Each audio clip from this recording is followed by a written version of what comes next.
Good evening, students. So today we are going to discuss about parturition and lactation.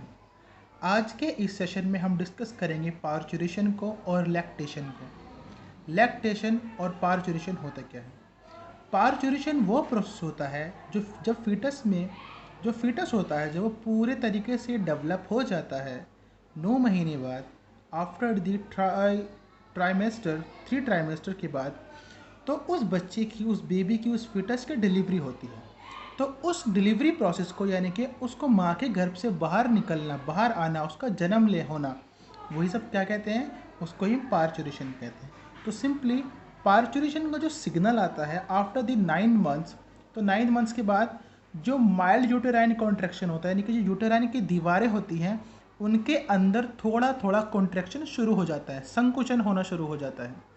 उसके से एक reflex action पैदा होता है जिसको हम कहते हैं फीटल इजेक्शन रेफ्लेक्स। क्या बोलते हैं? फीटल इजेक्शन रेफ्लेक्स, जिसके द्वारा बच्चा जो होता है वो यूटरस से बाहर की तरफ आता है थ्रू द वेजाइनल ट्रिगर। उसके बाद अब इस फीटल इजेक्शन रेफ्लेक्स को ट्रिगर्स कौन करता है? तो एक हार्मोन्स होता है जिसका नाम होता है ऑक्सीटोसिन। ऑक्सीटोसिन हार्मोन ये कहाँ से निकलता है बच्चों? बेटा ये निकलता है आपका पिट्यूटरी से। कहाँ से निकलता है? आपका पिट्यूटरी से निकलता है। जो पिट्यूटरी हार्मोन यानी कि ऑक्सीटोसिन ट्रिगर करता है फीटल इजेक्शन रेफ्लेक्स को। ठीक है, 2 हार्मोन निकलते हैं, आपको पता होगा, न्यूरोहाइपोफाइसिस से, जिसका नाम होता है ऑक्सीटोसिन और दूसरे का नाम होता है प्रोलैक्टिन। प्रोलैक्टिन का क्या काम होता है ये हम आगे पढ़ेंगे। तो दोबारा से इसको देखते हैं। पार्चुरेशन के सिग्नल क्या होते हैं? तो पेन होता है। पेन क्यों होता है? क्योंकि माइल्ड यूटेराइन कॉन्ट्रैक्शन होता है यूट्रस की दीवारों पर, और उससे एक फीटल इजेक्शन रेफ्लेक्स बनता है। ये फीटल इजेक्शन रेफ्लेक्स ट्रिगर करता है रिलीज ऑफ ऑक्सीटोसिन को, पिट्यूटरी के अंदर सिग्नल भेजता है, और फिर पिट्यूटरी ऑक्सीटोसिन को रिलीज करती है, जिससे एक कॉन्ट्रैक्शन पैदा होता है, जिससे कि बेबी जो है वो स्मूथली बाहर आता है। ठीक है, ऑक्सीटोसिन का एक और काम होता है, जब कोई बच्चा क्राई करता है या फिर वो रोता है, तो माँ की जो पिट्यूटरी ग्लैंड्स होती है उसके अंदर से ट्रिगर एक सिग्नल जाता है कि वो मिल्क प्रोडक्शन एकदम से मेमोरी ग्लैंड्स के अंदर बढ़ जाता है। तो ठीक है, आपने आमतौर पर देखा होगा, जो जिन गायों का या जिन भैंसों का, जो हमारे कैटल्स वगैरह होते हैं, उनका अगर बच्चा बछड़ा मर वगैरह जाता है, उसकी डेथ हो जाती है, तो दूध निकालने में काफ़ी मुश्किल होती है। तो फिर जो डॉक्टर होता है वो बताता है कि इसको इंजेक्शन से दूध निकाला जाए।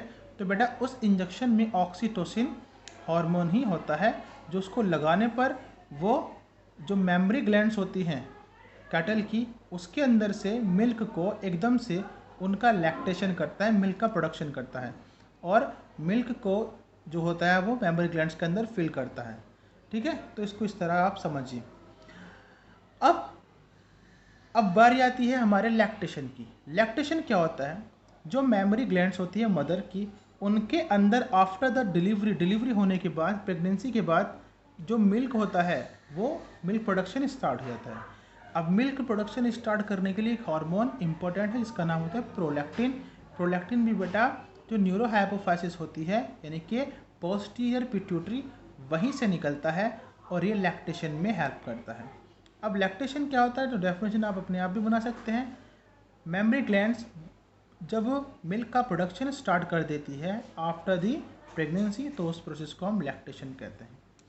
अब लैक्टेशन से जुड़ी हुई कुछ खास बातें हैं कि जो मिल्क प्रोड्यूस होता है शुरुआती दिनों में माँ के द्वारा, जो माँ की मेमोरी ग्लैंड्स होती है, जब वो शुरुआती दिनों में कुछ दूध का, कुछ मिल्क का प्रोडक्शन करती है, तो उसके अंदर एक खास तरह का केमिकल होता है जिसका नाम होता है कोलेस्ट्रम। ये कोलेस्ट्रम बड़ा बहुत इम्पोर्टेंट है, ये इसको अच्छे से याद रखिए।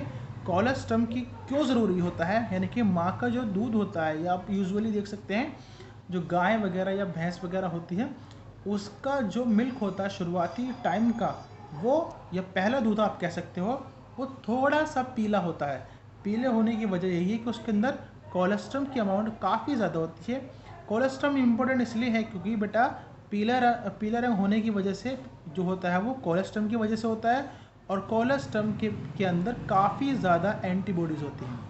तो शुरुआती दूध अगर बच्चे को अच्छे से मिलता है तो वो अच्छे से पलता है, अच्छे से बड़ा होता है, और उसकी जो प्रतिरोधक क्षमता होती है रोगों से लड़ने की, वो काफ़ी अच्छी हो जाती है, क्योंकि एंटीबॉडीज़ जो होती है हमारी बॉडी में वो बीमारियों से लड़ने में हेल्प करती है, हमारे इम्यून सिस्टम को स्ट्रॉन्ग करती है, पावरफुल बनाती है। एंटीबॉडीज़ किसी भी बाह्य बीमारी से हमें लड़ने में हमारी क्षमता को बढ़ाती है।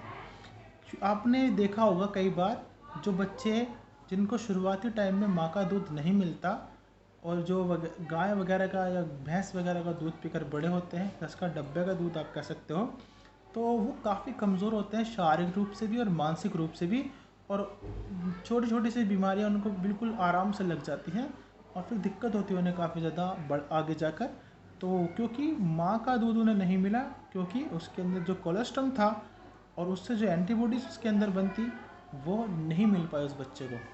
तो ये सारा प्रोसेस था पार्चुरेशन का और आपका लैक्टेशन का। तो हमारा ये चैप्टर बेटा कंप्लीट हो चुका है। इससे जुड़ी हुई कोई भी चीज़ हमारी रह नहीं गई है, अगर रह भी गई होगी तो वो मैं आपको रिमाइंड करा दूंगा, लेकिन मेरे हिसाब से मैंने सारी चीज़ें इसमें के अंदर ले ली हैं। कोई भी ऐसा टॉपिक या कोई भी ऐसा वर्ड एक भी इस चीज़ में नहीं रह पाई है। तो आज का ये चैप्टर जो है, हमारा आज का जो सेशन है वहीं पे ख़त्म होता है, और चैप्टर भी हमारा जो है 3rd कंप्लीट हो चुका है। नेक्स्ट वीडियो में हम शुरुआत करेंगे चैप्टर 4 की। तब तक के लिए धन्यवाद।